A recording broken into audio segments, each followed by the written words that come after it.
যদি পথ চলতে না পারে যত্রতত্র স্ট্যান্ডিং, যেখানে সেখানে স্ট্যান্ড করে দিচ্ছে। একবার চিন্তা করো না যে পেছনে যারা আসছে তাদের কি হবে। আমি রাস্তাঘাটে প্রায় দেখি অ্যাক্সিডেন্ট হচ্ছে।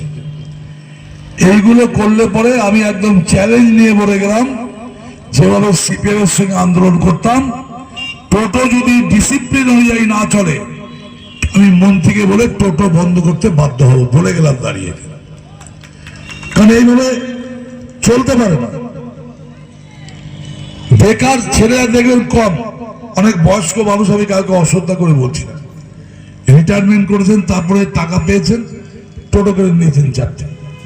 ড্রাইভার ভাড়া বাইরের থেকে নিয়ে চালাচ্ছে না, ড্রাইভার থেকে ব্যবসা করছে। ব্যবসা করুন, আপত্তি নেই, কিন্তু সেটা ডিসিপ্লিন অনুযায়ী করতে হবে। আমাদের পাশে থাকতে সাবস্ক্রাইব করুন আমাদের ইউটিউব চ্যানেলটি ও ফলো করুন আমাদের ফেসবুক পেজটি। লাইক, শেয়ার ও কমেন্ট করতে ভুলবেন না। কলকাতা মিরর, পাশে থাকে, পাশে রাখে।